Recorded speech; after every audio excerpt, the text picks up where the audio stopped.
Still dark outside Chickamauga, Georgia. December 22nd, 1994. 5 o'clock in the morning. 54-year-old James Harris steps out of his house on Boss Road the same way he has every single working day for years. Lunch packed. Boots laced. He walks down his own driveway toward the gate he opens every morning before the sun comes up, so he can make the drive across the state line to his shift at a factory in Tennessee. He never makes it through that gate. Somewhere in the dark, someone is already waiting for him. Someone who knows exactly when he leaves. Someone who knows exactly which gate he uses. James Harris is struck in the back of the head. He's strangled. His pockets are emptied. His boots and belt are pulled off. And then, whoever did this walks away into the dark, leaving behind almost nothing, except a single bloody tissue on the ground. A neighbor finds his body at the gate around 9 that morning.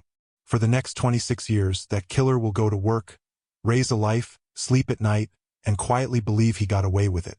He will be wrong, but it will take more than 2.5 decades. A discarded cigarette but pulled out of a garbage can, and a DNA lab finally catching up to 1994 for the truth to catch him.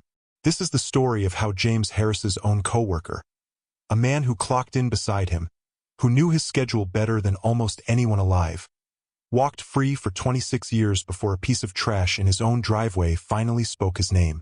Before we go further, I want you to sit with something for a second. Somewhere out there right now, a family is still waiting, still setting an extra place at the table, still hoping the phone rings with an answer. James Harris's family waited 28 Christmases for someone to say his name out loud in a courtroom. If stories like this matter to you, if you believe every one of those families deserves an answer, no matter how long it takes, hit subscribe right now before we go any further. It costs you nothing, and it tells this channel that these stories, these people are worth telling properly. Okay, let's go back to the beginning. To understand why this case took 26 years to solve, you have to understand how ordinary James Harris's life was. Not tragic, not complicated. Ordinary in the way that makes a murder like this almost impossible to see coming. He lived alone at 1610 Boss Road, a quiet, semi-rural stretch of Walker County, Georgia, not far from the Tennessee state line. He worked as a production worker at Miller Industries, a manufacturing plant across the border in Ooltewah, Tennessee, just outside Chattanooga. That commute meant something. It meant James Harris left his house before daylight, every single working day, on a schedule so fixed that anyone who worked near him for long enough would know almost exactly when he left and which route he took. Chickamauga sits in the far northwest corner of Georgia, close enough to Chattanooga, Tennessee that plenty of residents crossed that state line every single day for work without thinking twice about it. It's the kind of small town built around a courthouse square and a handful of churches, where people wave at cars they recognize and know which houses belong to which families. Boss Road itself was the kind of road where a house sitting back from the pavement, with a gate you opened by hand before sunrise, wasn't unusual at all. It was just how people lived out there. He had children, including a son, James Richard Harris Jr., and a wider family that loved him the way families love the steady, dependable ones. He wasn't a man with enemies. He wasn't tangled up in anything dangerous. Friends knew him as Jim. He was, by every account anyone ever gave investigators, the kind of man who simply showed up, did his job, and went home. On the morning of December 22, 1994, he followed that same routine one last time. Investigators would later reconstruct that sometime between 5 and 7 that morning, as Harris walked down toward his gate, someone was already there. This wasn't a burglary that went wrong inside an empty house. It wasn't random road rage on a highway. It was an ambush staged at the one place on his property where he was most predictable and most exposed, his own front gate. The attack was brutal and close. He was struck in the back of the head. Strangulation followed, applied with enough force to leave significant trauma to his neck. His attacker took what little he was carrying, and in the process of the robbery, pulled his boots and belt off and yanked his jeans partway down. Signs, investigators would later say, of a real struggle, not a clean or quick act. Blood pooled at the scene. Some of it was Harris's. Some of it, crucially, wasn't. A neighbor walking past around 9 a.m. found him at the gate. Walker County Sheriff's deputies arrived, recognized immediately that this was a homicide, and called in the Georgia Bureau of Investigation's Regional Field Office out of Calhoun to assist. And here is where, by most cold case standards, the story should have moved quickly. Investigators had a body. They had a crime scene. They had physical evidence, Harris's blood-stained jeans, and a bloody tissue recovered near where he fell. Evidence suggesting his killer had bled during the struggle too. Chemically, biologically, the identity of James Harris's killer was sitting right there in an evidence bag. The problem wasn't the evidence. It was 1994, the science gap. DNA forensics in 1994 were still in their infancy compared to what exists today. The standard method available to crime labs at the time was RFLP analysis, a technique that needed large, well-preserved biological samples to produce a reliable result. The blood on Harris's jeans and the small stain on that tissue were exactly the kind of degraded, limited samples that 1994-era serology simply could not resolve into a clean, usable profile. Investigators knew a stranger's blood was sitting in their evidence room. They had no way yet to turn that blood into a name. Then there was the matter of witnesses or the total absence of them. Boss Road was rural. The attack happened before daybreak, at a private gate, on a stretch of road with essentially no foot traffic. No one saw a car. No one saw a person. The same isolation that made Harris's property peaceful every other morning of the year is exactly what made it the perfect place to kill him unseen. But the deepest structural gap in the original investigation wasn't scientific. It was jurisdictional. Harris lived in Walker County, Georgia. He worked across the state line in Hamilton County, Tennessee. In 1994, before the kind of cross-state digital record sharing and task force cooperation that exists today, that state line functioned almost like a wall between two separate investigations. Deputies canvassed Chickamauga thoroughly. They interviewed neighbors up and down Boss Road. What nobody did in those first critical weeks, what nobody even thought to do, was conduct a full audit of every person Harris worked alongside at Miller Industries, on the Tennessee side of that line. That single gap meant a coworker who knew James Harris's schedule intimately was never once interviewed in the original 1994 investigation. By 1996, every local lead had run dry. The physical evidence sat there, biologically rich but scientifically unreadable with the tools of the time. The Walker County Sheriff's Office and the GBI had no choice but to move the file into cold storage. For the Harris family, that meant something simple and devastating. The man who killed their father was still out there, possibly still working, possibly still living less than an hour from where they'd buried him. And there was nothing anyone could do about it yet. Cold cases don't stay cold because investigators stop caring. They stay cold because at some point every available lead runs out, and all that's left to do is wait for the science to evolve enough to ask the evidence new questions. That's exactly what happened here. In 2005, more than a decade after the murder, the GBI's Region 1 field office conducted a systematic review of unsolved cold cases from Walker County. As part of that review, the original blood-stained jeans James Harris had been wearing, along with the bloody tissue from the scene, were resubmitted to the GBI crime lab, this time for testing using STR-DNA technology, a far more sensitive and precise method than anything available in 1994. The results were exactly what investigators had suspected for 11 years, but had never been able to prove. Analysts successfully isolated a single-source male DNA profile from both the genes and the tissue. This wasn't Harris's blood. This was the killer's blood, left behind during the struggle at the gate, preserved almost perfectly for over a decade inside an evidence locker. For the first time, investigators had a genetic fingerprint belonging to the man who murdered James Harris. But a DNA profile is only useful if you have something to compare it to. Investigators ran it against regional databases and checked it against reference samples voluntarily collected from early persons of interest back in the mid-1990s. Every single comparison came back negative. So now the case had reached a strange, almost cruel new plateau. Investigators possessed, with scientific certainty, the exact genetic identity of a murderer. What they didn't possess was his name. The bloodstain had finally started talking. It just hadn't said who it belonged to yet. And the answer to that question wasn't going to come from another laboratory breakthrough. It was going to come from something far more old-fashioned, a phone call to a tip line. 4 years after the DNA profile was isolated, in 2009, the case took its next turn. and it came from the community itself. A tip was called in to Crime Stoppers. The caller didn't provide a full name, an address, or hard evidence. They gave investigators a single first name to work with: Allen. It's a small, almost frustratingly vague piece of information on its own. But for investigators who had spent years knowing there was a genetic profile sitting unmatched in their files, even a fragment like this was worth chasing seriously. Detectives from the Walker County Sheriff's Office and the GBI went back to the one piece of the original 1994 investigation that had never been fully explored: Harris's workplace. They contacted Miller Industries in Ooltewah, Tennessee, and requested access to historical personnel records from December 1994. Investigators began cross-referencing employee names against the tip, looking specifically for anyone who matched the name Allen. That search led them to Robert Allen Mowry.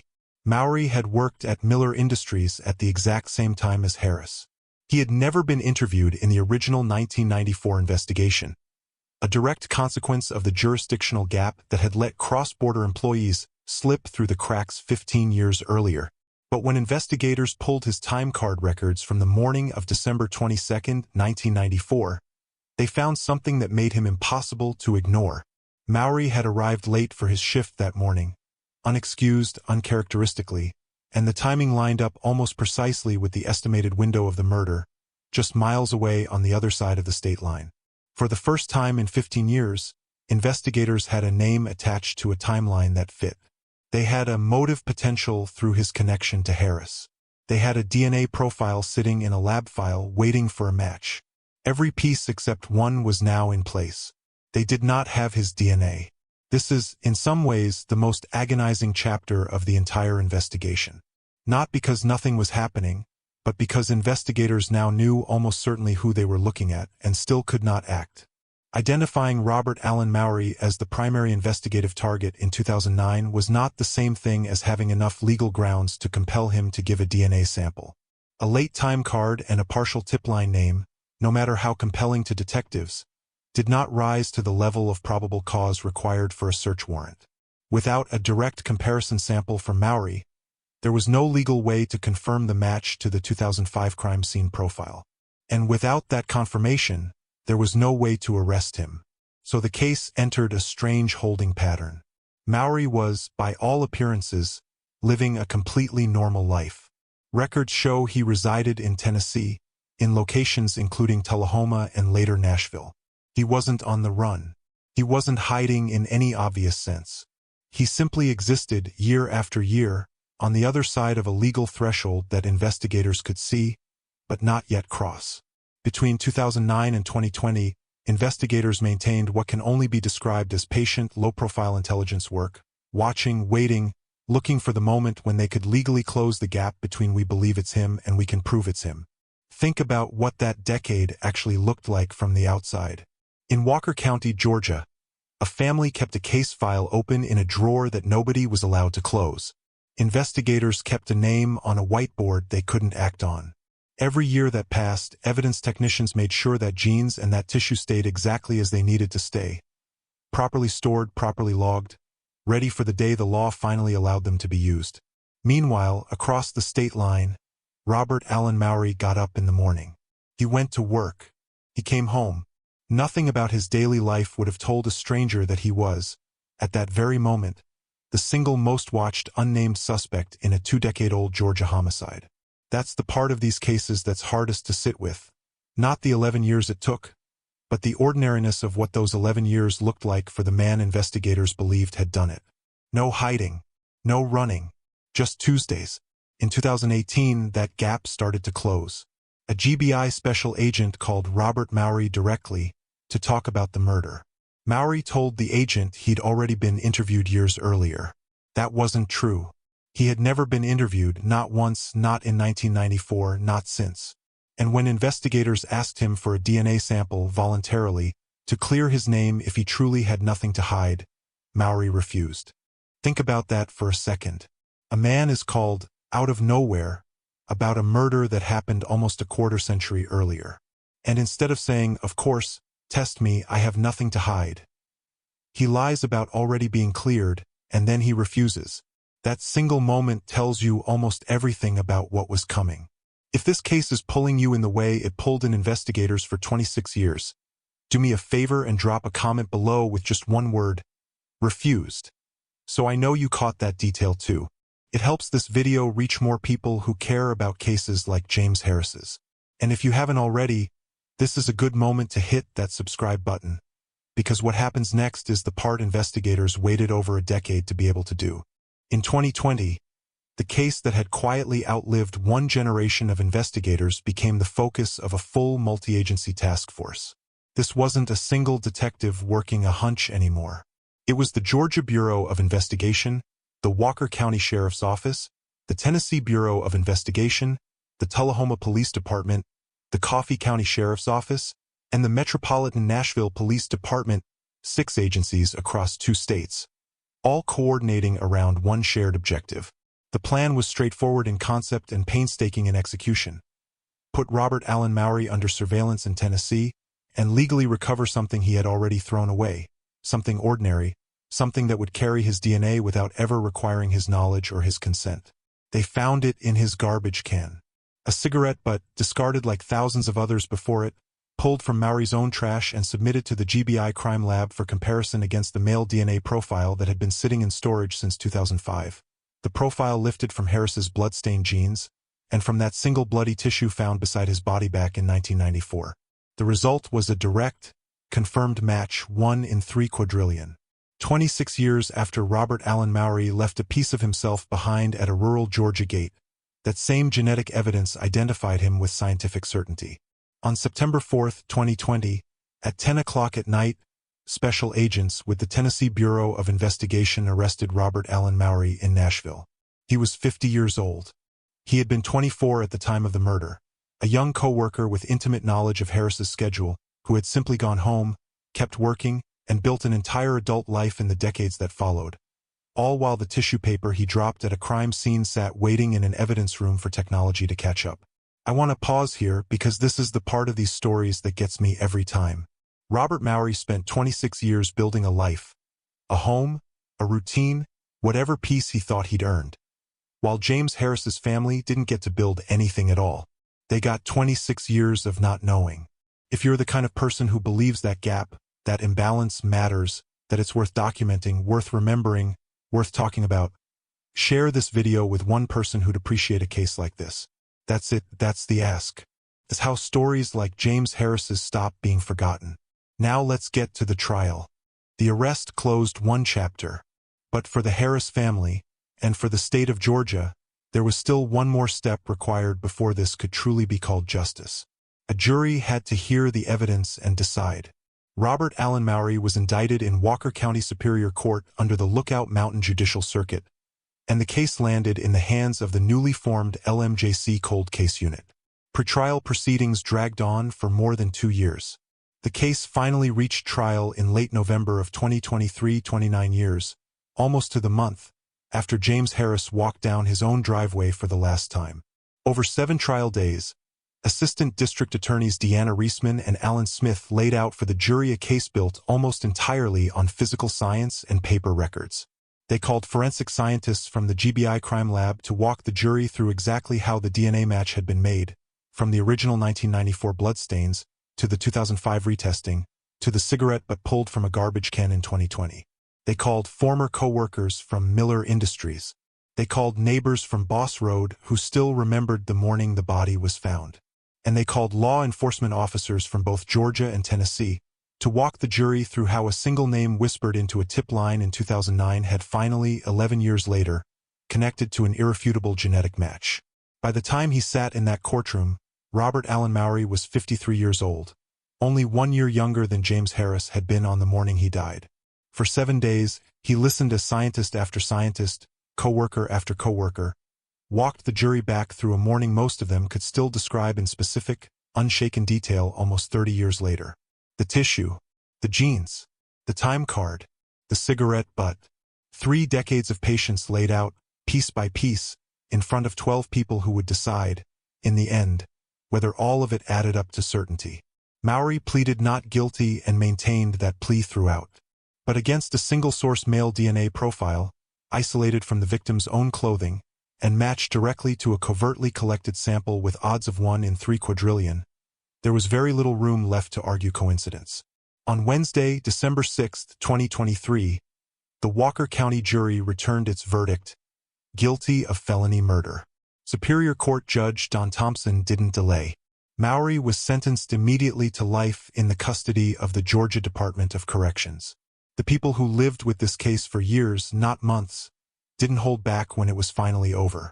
Walker County Sheriff Steve Wilson said his office had never given up hope of one day bringing James Harris's killer to justice, even after 26 years. His chief deputy, Mike Freeman, had stayed in close contact with the Harris family the entire time, through every dead end. He admitted there were plenty of moments he genuinely thought this case would never be solved.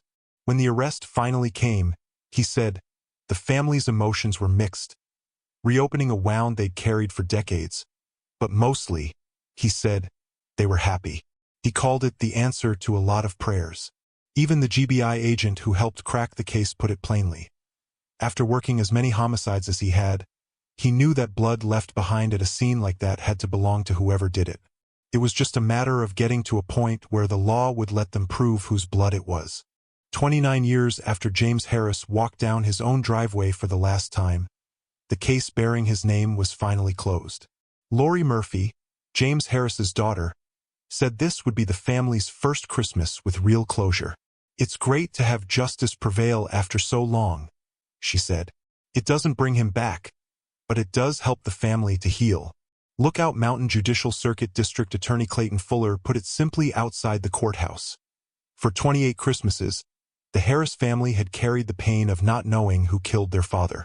There would not be a 29th Christmas like that. This case is not an isolated story. According to the Murder Accountability Project, using FBI uniform crime reporting data, roughly 340,000 homicide and non-negligent manslaughter cases went unsolved in the United States between 1965 and 2021. 340,000. Each one, like the Harris case, likely has its own version of a bloody tissue sitting in an evidence locker somewhere, waiting for forensic science to catch up. What makes this case such a clear example of how these cold cases actually get solved is what it was not. It wasn't solved through investigative genetic genealogy or a family tree search, the technique that's become famous in other high-profile breakthroughs in recent years. This one was solved the more traditional way. A preserved biological sample, a direct STR comparison, a tip line name, a time card that placed a coworker at the wrong place at the wrong time, and, in the end, a cigarette but he never thought twice about throwing away. James Richard Harris left his house before sunrise on December 22, 1994, expecting nothing more unusual than another ordinary shift at the factory where he'd worked for years. Instead, he became the center of one of Northwest Georgia's longest-running unsolved homicides.